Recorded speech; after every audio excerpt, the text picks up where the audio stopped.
अहिंसा यात्रा के प्रवर्तक आचार्य श्री महासमानीय चिंतनों में कोटि से वंदन। मुनिवृंद, उपस्थित धार्मिक प्रेमी भाइयों और बहनों, नवकार सप्ताह के अंतर्गत आज का विषय है नवकार करे भव। जैन साहित्य में एक गाथा का उल्लेख मिलता है। ये लोए अत्तकामा आरुकम अमीरय्य निपत्ते सिद्धिय तग्गतुकुल पच्चायाई ये परम लोए पच्चायाई ये परलोए।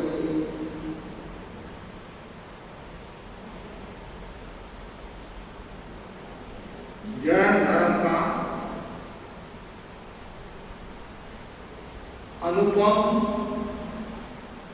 अद्वितीय, शक्तिशाली, चमत्कारिक मंत्र नमस्कार महामंत्र। नमस्कार महामंत्र अनादि असंप्रदायिक है। जैन धर्म को जोड़ने वाला ये मंत्र है। नमस्कार महामंत्र में 5 महान आत्माओं का सुमिरन किया गया है, जिनकी हमने 5 दिन में चर्चा की। 5 महान आत्माओं के साथ एक आगे शब्द लगता है नमो।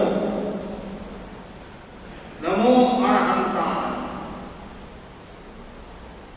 मैं अरिहंत भगवान को नमस्कार करता हूँ, सिद्ध भगवान को नमस्कार करता हूँ, आचार्य भगवान को नमस्कार करता हूँ, उपाध्याय भगवान को नमस्कार करता हूँ, लोक के समस्त साधु साथियों को नमस्कार करता हूँ।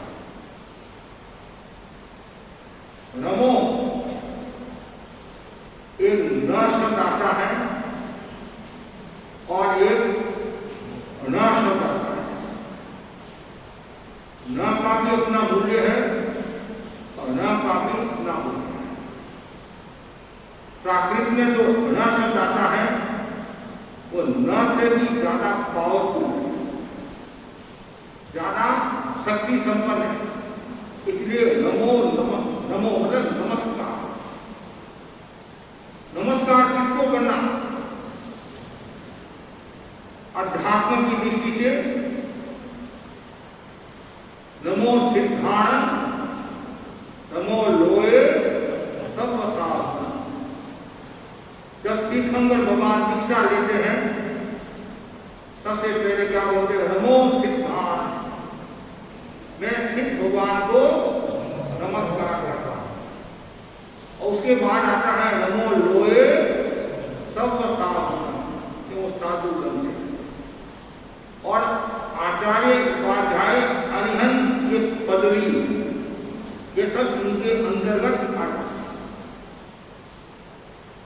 जो सिद्ध भगवान साधु को वंदना करता है या पंच परमेश्वरी को जो वंदना करता है वह आरोग्य को प्राप्त होता है, स्वास्थ्य को प्राप्त होता है, आध्यात्मिक भौतिक सुख को प्राप्त होता है, स्वर्ग या सिद्धि गति को प्राप्त होता है। अध्यात्म के आचार्य ने जितना बताया है, यदि कोई व्यक्ति शुद्ध भावना के साथ, एकाग्रता, तन्मयता के साथ, पूर्ण जागरूकता के साथ यदि वह 8 करोड़ 8 लाख 8,000 808 बार यदि नवका मंत्र का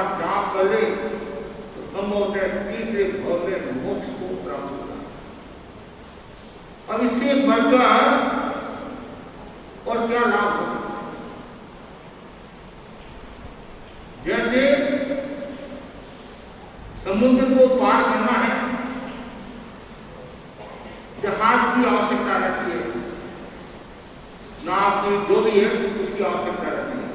उसी प्रकार भव समुद्र से पार होना है तो नौका रूपी नाव या जहाज की आवश्यकता है। नौका करे भव पार। जहाज तो बीच में डूबो भी सकती है, तूफान आया, कोई घटना घटी तो आदमी डूब भी सकता है, लेकिन नौका रूपी जहाज ऐसी है, नौका रूपी नाव ऐसी है जो कभी भी डूबोती नहीं। इसलिए नौका मंत्र का महत्व, ये नौका मंत्र किसी एक देव का अधिष्ठित नहीं है। न जाने कितने देव इसकी उपासना करते होंगे, कितने देव इसका सुमिरन करते होंगे, जाप करते होंगे। जो सम्यक दृष्टि देवता है, जिस शासन से प्रभावित है या पूर्व भव में श्रावक साधु रहे हुए हैं, सम्यक दृष्टि रहा हुआ है, तो ज्यादा संभावना है इस मंत्र की वो आराधना करना है। कुछ जो मिथ्यात्व देव है, नौका मंत्र को सुनकर उनकी दिशा दशा बदल जाती है, उनका चिंतन बदल जाता है, उनकी भावना बदल जाती है, वो भी सम्यक बन जाती है। एक गृहस्थ वृक्ष के नीचे बैठा था और नौका मंत्र का जाप करा। उस वृक्ष में यक्ष का निवास था, यक्षिणी का निवास था, और उसमें वो आई हुई थी। और जैसे ये नौका मंत्र का जाप करा है, उसने सुना कि कौन गुनगुना है, क्या बोल रहा, कौन? मैं संसारी जीव हूं, श्रावक हूं, गृहस्थ हूं, जो भी। क्या कर रहा है? नौका मंत्र का जाप। ये बंद कर दे, नहीं तो मैं तुम्हारे को मार दूंगा। तो बोला, तुम कितने मेरे साथ में अन्याय कर लो, कितने व्यवहार करो, कितने मेरे को मार दो, पीट दो, लेकिन तुम्हें बंद करने वाला नहीं हूं, इसका मैं जाप करूंगा। परिणाम ये आया, जो यक्षिणी थी, बाणवंती थी, उसका चिंतन बदल गया, उसकी भावधारा बदल गई, मिथ्या को होकर ऐसा कहा जाता है। इससे बदल और क्या चमत्कार हो। और आज के युग में चमत्कार को ज्यादा महत्व दिया जाता है। और आप नौका मंत्र का जो जाप करते हैं, ज्यादातर ये लोग सुधारने के लिए, धन संपदा के लिए, परिवार बढ़ाने के लिए जाप करते हैं। ज्ञानी जन कहते हैं ये लोग सुधारने के लिए जाप नहीं करना, बलों सुधारने के लिए जाप नहीं करना, केवल कर्म निजरा के लिए, आत्मा की विशुद्धि के लिए, परम पद की प्राप्ति के लिए नौका मंत्र का जाप करना चाहिए। तब ही वह आपको बहुत से पार करता है। और जो निजरा की दृष्टि से करता है, चित्त शुद्धि की दृष्टि से करता है, तो प्रासंगिक फल उसको स्वतः ही मिलता है। किसान खेती करता है, किसके लिए करता है? अनाज के लिए करता है। पीछे उसको घास स्वतः ही मिल जाती है। उसी प्रकार साधक को केवल आत्मा की आराधना के लिए, आत्मा की शुद्धि के लिए, विराधना से बचने के लिए ही नौका मंत्र का जाप करना है। और यदि स्वार्थ की पूर्ति के लिए करता है तो उसको जितना लाभ मिलना चाहिए उतना लाभ नहीं। ऐसा कहा जाता है, यदि आप एक बार भी नौका मंत्र का उच्चारण करते हैं, शुद्ध उच्चारण करते हैं, अनंत परमेश्वरी को एक साथ बोलना होगा। अनंत परमेश्वरी को एक साथ,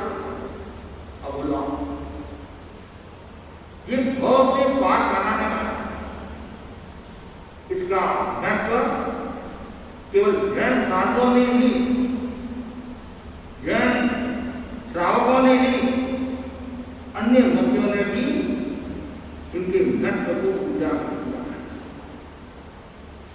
कैसे उजागर किया?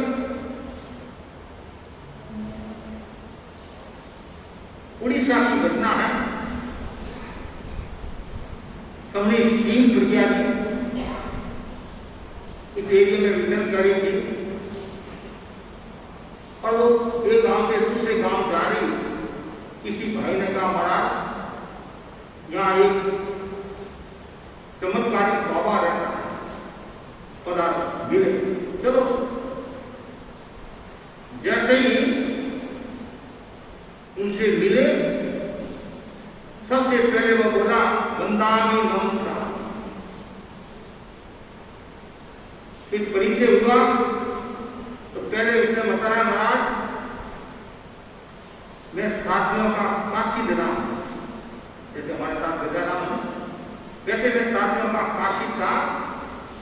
और जब मैं वहां से रवाना हुआ तो उन्होंने मुझे नियम दिलाया तुम रोजाना एक नौका मंत्र की माला,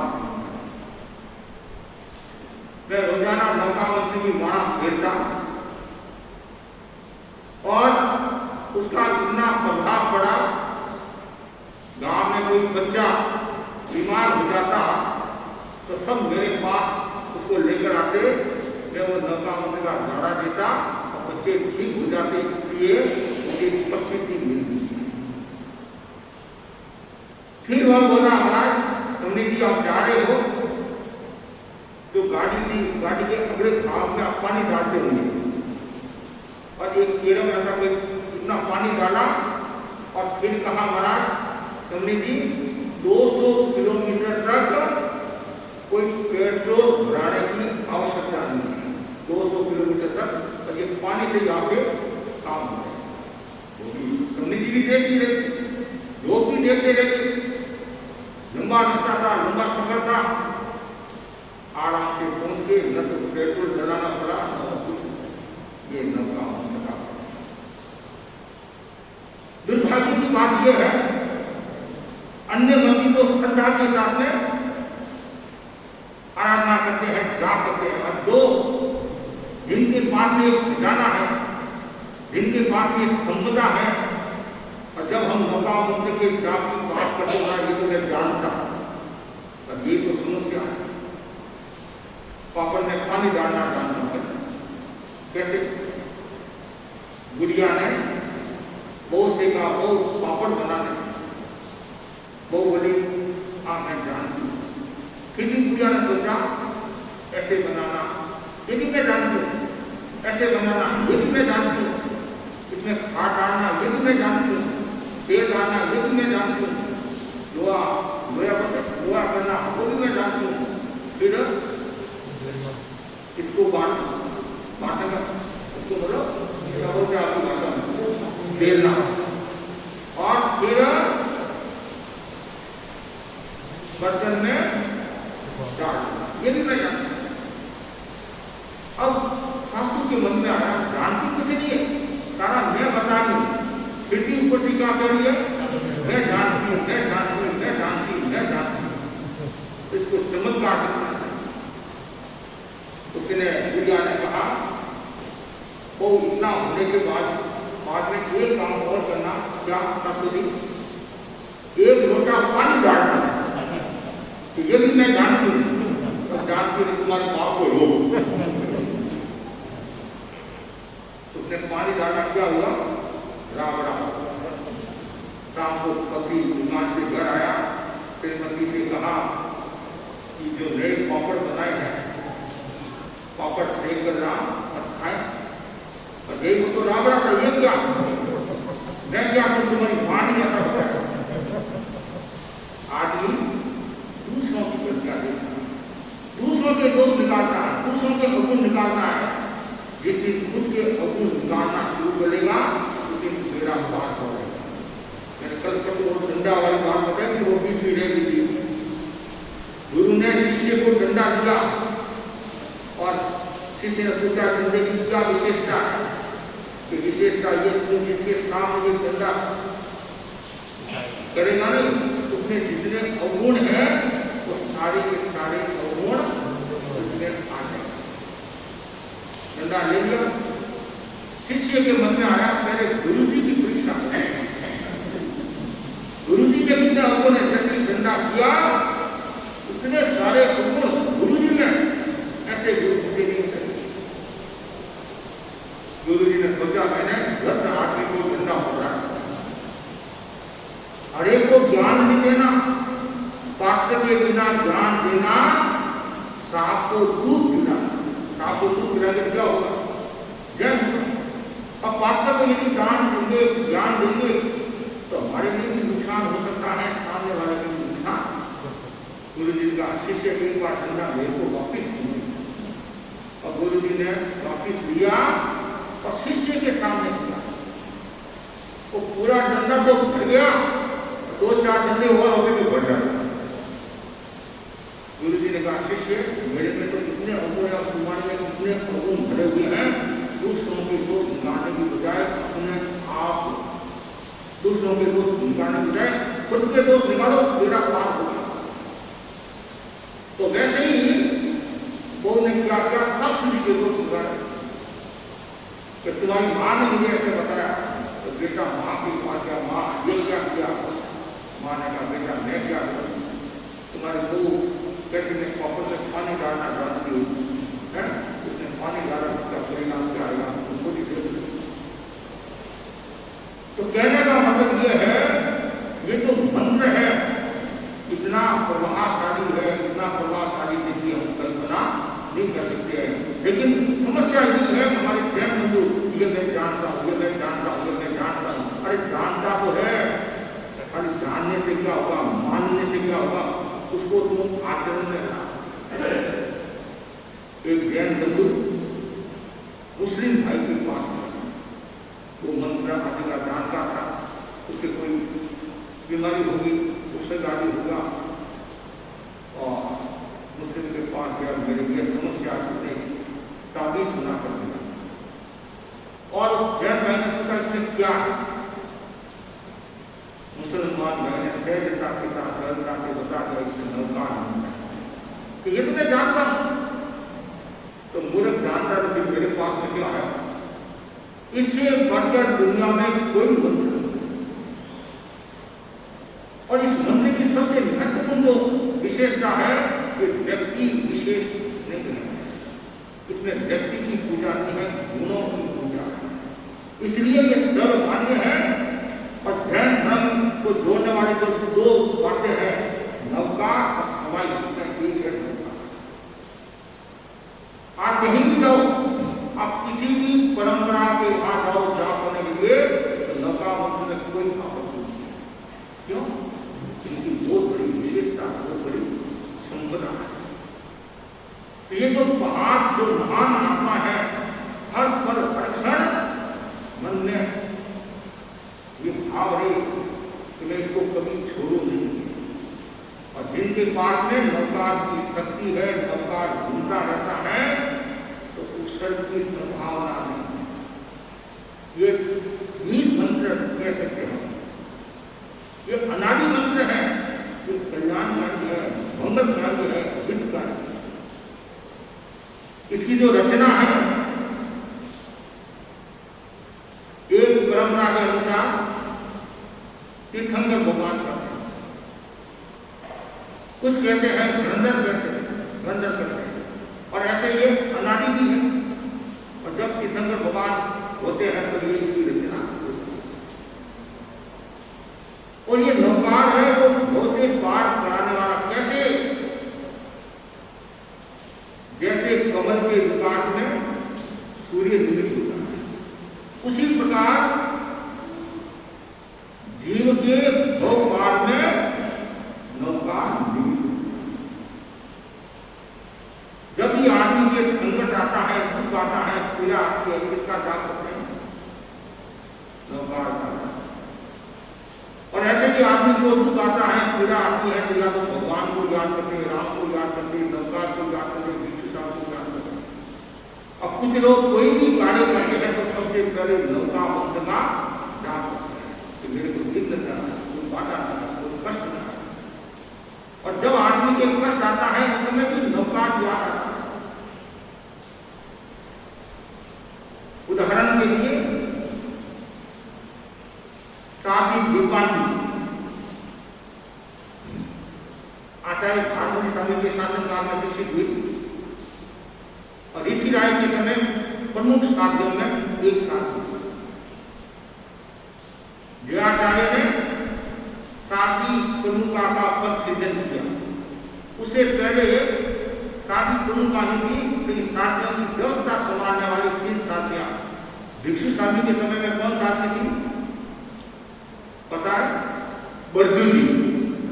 साथियों की व्यवस्था बरजू जी बरजू जी समाप्त। भारमाली स्वामी के समय में साथी वीरानी महाराज सुद्रा की थी। ऋषि राय के समय में साथी दीपन जोजावत पाली। काल 30,000 विवाद में और ससुराल जोजावत मारवाड़ सिंधिया के पास में जोजावत बड़ी काफी साथी थी और उसके साथ में अनेक साथियां थी। इतनी प्रभावशाली नहीं थी, निडर थी, निर्भीक थी।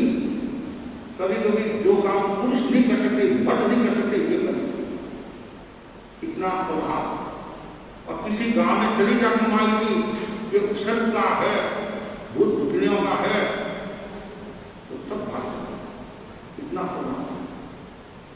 विवाह में उसमें कुछ ऐसे गांव थे, वो कुंडा बीमारी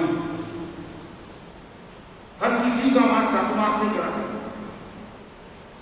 और दीपांजी ने व्याचार्य से भी निवेदन किया इन क्षेत्रों में सावधानी रखना, मुकुंदा में किसी साथियों को भेजना नहीं। योग ऐसा हुआ व्याचार्य ने मुकुंदा साथियों को भेज दिया और भेजा तो सब हो गया, उनको लग गया। दीपांजी ने विहार कर दिया। व्याचार्य का निर्देश आया तुम वहां जाओ। जैसे ही मां गई तो सत्समा इतनी प्रभाव लगता है उनके पास में कुछ साथ था। और उन्हें भी मुझे ऐसा लगता है नौका मंत्र की साधना उनके पास विशेष थी। कैसे विहार करेगी जंगल में से और डाकू मिल और डाकुओं ने कहा साधुओं से सारा सामान रख। और साधुओं ने सोचा हमारे पास में दूसरा कोई हथियार तो नहीं, हम मुकाबला कर नहीं सकते। लेकिन साथ ही दीपांजी ने दिमाग किया, ठीक डाकुओं से कहा आप कोई हाथ में लगाना हो कि हम साथिया है, ब्रह्मचर्य की साधना करने वाली है, कोई हाथ में लगाना, कोई सारा सामान हम रखते हैं, जैसे तुम्हारी इच्छा हो। जैसे सारा सामान रखा और जो डाकू का जो सरदार था उसके पास में तलवार थी और तलवार को उसने नीचे रखा और साधुओं का सामान लेने लगा। इतने में साधु दीपांजी ने क्या किया, वो तलवार ले ली। तलवार अपने हाथ में ली और अपने हाथ में लेकर जैसे शेर दहाड़ करता नहीं, जैसे शेर की तरह दहाड़ करने की। खबरदार तुम्हारे लोगों को शर्म नहीं आती, तो साथियों को लूट लियो, साथियों को लूट लियो। और साथियों को इशारा किया तुम सब आगे आगे, सारा सामान लेकर तो आगे आगे। और साथी दीपानी पीछे पीछे और तलवार को ऐसे ऐसे रास्ते देखते जैसे डाकू ने कहा तलवार तो दे दो, तलवार तो दे दो। साथियों को आगे वो तलवार लेकर पीछे पीछे चल रहे और डाकू भी पीछे पीछे चल रहे हैं। गांव नजर आ गया, गांव के लोग नजर आ गए। गांव के लोग नजर आए तो आपने सोचा और समझ हो जाएगी, लोग जानने के लिए मुश्किल हो जाएगी। इधर साथी दीपांजी ने क्या किया, उन्होंने अवसर को जांच कर तलवार रख दी, गिरा दी और वो तो भाग गए। और ये अपने ठिकाने प्रतिशत उनकी ये नौका उसमें नौका साधकों का नौका मंत्र गिरना शुरू। ऐसी दूसरी एक घटना हो जाती है। जंगल से बिहार करी थी और डाकू मिलती, चोर आदि मिल गए, चोर और का सामान रख दो। और वो तो क्या करे, और तो कुछ स्थान की कोई उपाय नहीं था।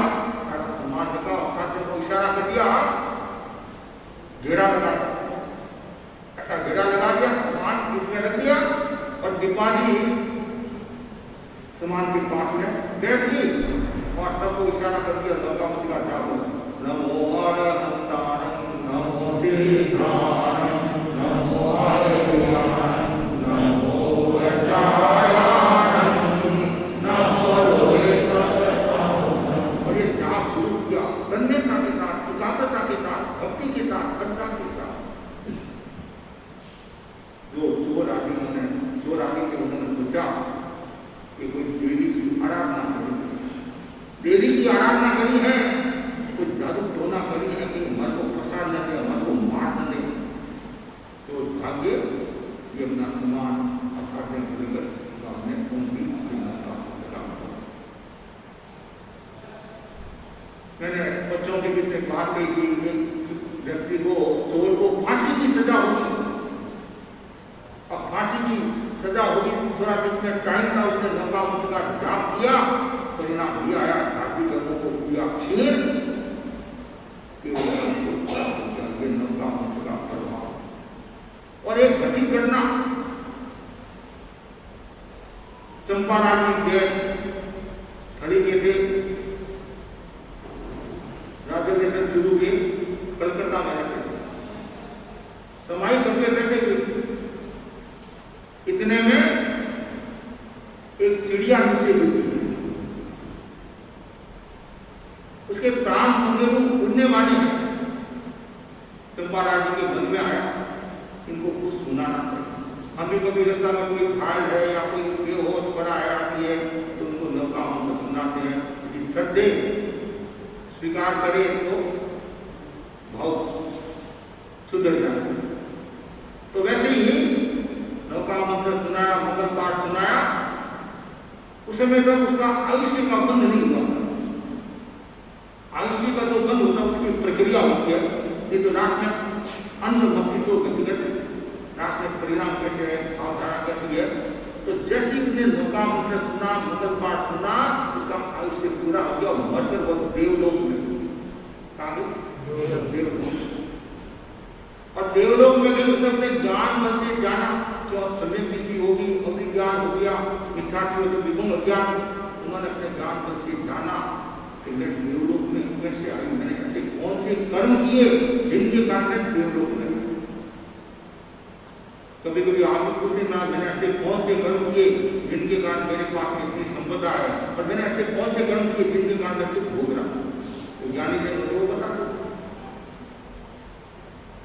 तो उसने अपने ज्ञान से जाना मेरे उपकारी कौन है, चंपालाल जी। तत्काल वो वहां देव आता है और चंपालाल जी से कहता, आपने मेरे को पहचाना, आप कौन, मुझे क्या, आप मेरे उपकारी हो, आपने मुझे तार दिया, मेरा बहुत सुधार दिया, मैं कहां जाता, क्या हुआ। थोड़ी देर पहले मैं चिड़िया या नीचे गिरी थी और आपने मेरे को नौका मंत्र सुनाया, मंगल पाठ सुनाया, मेरी भावना शुद्ध हुई, भावधारा शुद्ध हुई, जिनकी कारण मैं मरकर देवलोक में हुई। आप मेरे उपकारी हो और आप वरदान मांगो, आप हो गए तो जरूर मांगे। एक व्यक्ति सिद्ध पुरुष के पास गया, सिद्ध पुरुष ने कुछ सेवा की और सिद्ध पुरुष ने कहा वर मांग, कोई वर मांग, तो बोला वर तो मैं हूं ही, मुझे तो वधू चाहिए, वर तो मैं हूं, मुझे तो वधू चाहिए, वर नहीं वधू चाहिए। तो वैसे ही वरदान, वो बोला मुझे कोई वरदान नहीं चाहिए, कुछ नहीं, कुछ न कुछ वरदान तो दूंगा, देखा खाली आदमी था। चंपालाल जी के मन में ये भावना थी, मुझे सिमंदर स्वामी के दर्शन करना है।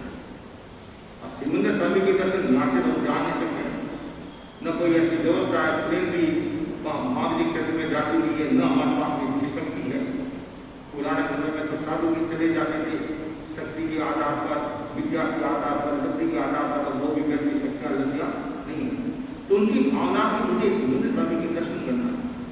फिर मन में आया कि सिमंदर स्वामी के दर्शन तो करा देंगे, इसका प्रमाण क्या है, दर्शन किए नहीं किया, इसका प्रमाण क्या। उन्होंने और दिमाग में गया, तो फिर देवता से कहा मुझे श्रीमंदिर स्वामी के और आचार्य तुलसी के दर्शन करा। तो आचार्य तुलसी के मैं बाद में दर्शन करूंगा, तभी मुझे पता चल जाएगा कि मैं दर्शन करके आया हूँ, या गुरु भी घुमा देंगे वापिस तो इतने जल्दी कैसे आगे दर्शन करेंगे। ठीक है, देवाराम हंसा कहते हैं देवता ने मन किया काम और तत्काल श्रीमंदिर स्वामी के पास में लेकर दर्शन करा। आचार्य तुलसी के दर्शन करा। वो चंपारानी बोली के सपना है, अपना बात सही है क्या, और दर्शन कराकर फिर अपने मूल रूप में प्रवेश करा के देवता प्रतिष्ठित हो जाते हैं और फिर मन में आया और फिर गुरुदेव के दर्शन करना सही है गलत या मैं सब नहीं देख रहा। कहते हैं गुरुदेव के दर्शन करने के लिए चंपारानी गुरुदेव ने फरमाया अभी 4 दिन पहले तुम दर्शन करके गए, इतने जल्दी आ गए। पर यही बात को स्थापित करने के लिए आया कि क्या कि ऐसी ऐसी बात हुई और देवता ने मुझे श्रीमंदिर स्वामी के आपके दर्शन कराए और वापिस में परीक्षा के लिए मतलब बात सही है या गलत है उसके लिए मैं पाया। अब कोई मौका उनका कितना प्रभाव है, एक मौका उनका सुनाया और देवता ने कितना उनका उपकार बनाया। ऐसी एक अनेक घटनाएं।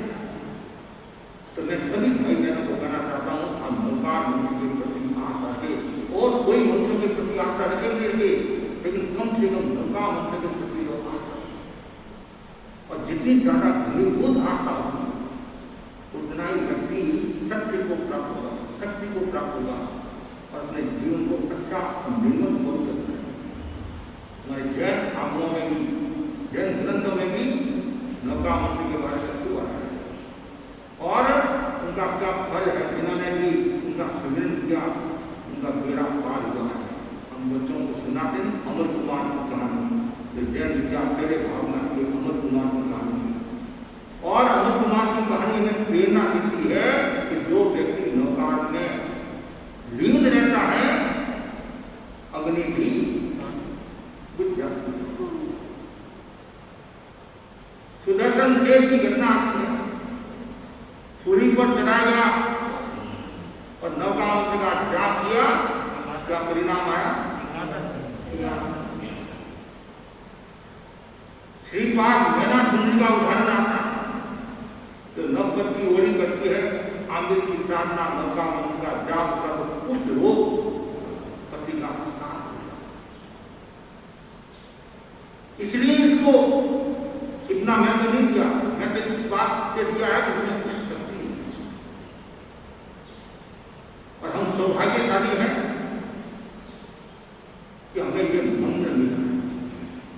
और आचार्य तुलसी के शब्दों में जैन कौन जो नौकार मंत्र में विश्वास रखता है, जैन कौन जो नशा मुक्त जीवन जीता है और जैन कौन जो देव गुरु धर्म में विश्वास रखता है।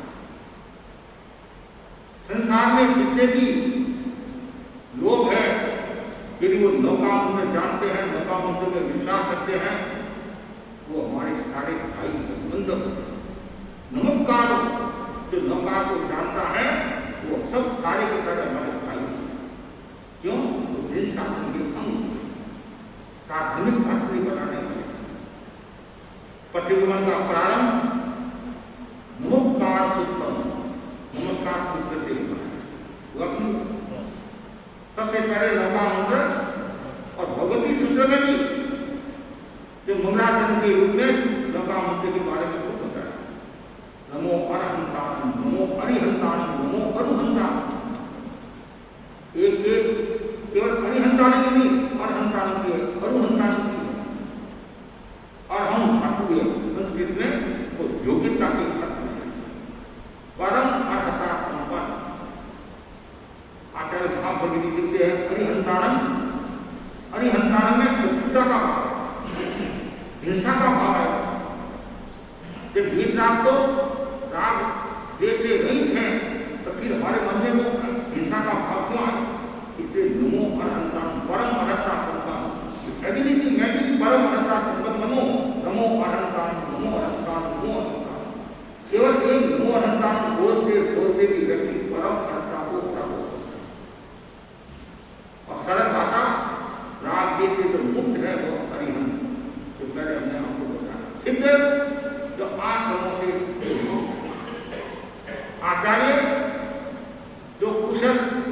शासना करते हैं, आचार का पालन करते हैं। आचार का पालन तो साधु भी करता, क्या बड़ी बात, साधु भी तो आचार का पालन करता, बड़ी बात। आचार्य की विलक्षणता ये होती है, खुद आचार का पालन करते हैं और दूसरों से आचार का पालन करवाते हैं, इसलिए इनकी महत्ता है। उपाध्याय पठन पाठन कराते हैं, सत्संग से, और साधु साधना करते हैं और दूसरों की साधना में सहयोगी भी बनते हैं। अब ये जो महत्व तो बताए ऐसे पंचलोकों का यदि समझना चाहिए। कुछ लोग 9 पद मानते हैं, कितने पद मानते हैं? 9 पद है। पद 5 की अरिहंत सिद्ध आचार्य उपाध्याय साधु के अलावा छठा कोई पद नहीं है। ये तो नमस्कार भाव का महत्व है। ऐसो पंच नमस्कार मंगलानंद शब्द सिंह पड़वम, ये नमस्कार महामंत्र सब पापों का नाश करने वाला है, सब मंगलों में पहला नमस्कार महामंत्र सार। हाँ, ये सार है। 14 गुणों का सार कहते हैं, जिस शासन का उद्धार करने वाला है। और इसके अलग अलग दो भी आते हैं, आपके ध्यान में होगा। नमस्कार के 5 पद अक्षर है 35। नमस्कार के 5 पद अक्षर है 35। 11 लघु, 24 गुरु, 15 दीर्घ, 20 रस्व, दीर्घ 15 रस्व 20। कितना ध्यान में आया? 35 अक्षर है। गुरु और लघु किसको कहते हैं? हाँ, जिसमें मात्रा नहीं है वो लघु, जो लघु हो गया, और जिसमें मात्रा है वो गुरु।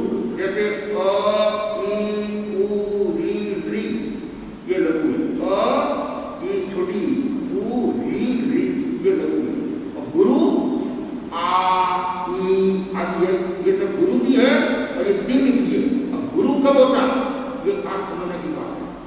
लघु से गुरु कब होता है? जैसे रमो और संतान, के ऊपर बिंदी है, के ऊपर बिंदी है। पहला वाला अक्षर कौन सा है? वो है नहीं, और रस्व है, लघु है। लेकिन आगे आधा अक्षर आने के कारण वो लघु भी गुरु हो गया। स्यूम अक्षर, जहाँ भी स्यूम अक्षर आएगा और वो लघु है तो गुरु हो जाएगा। तो लघु तो इसमें केवल 11 ही है। लघु कितने हैं? नमो नमो नमो नमो 5 ये हो गए।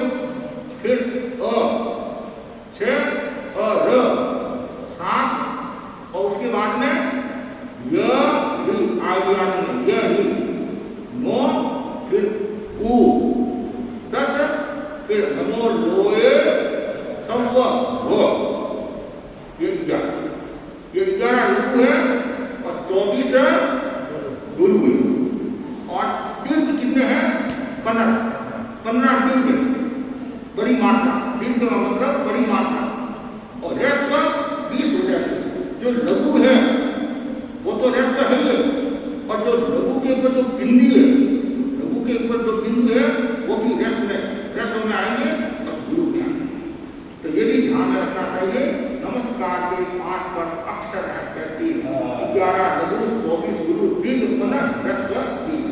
और एक दुआ और है, 12, 8, 36, 25 साधु 27 गुण वाला, 108 गुणों की ये लोग गलती है नहीं।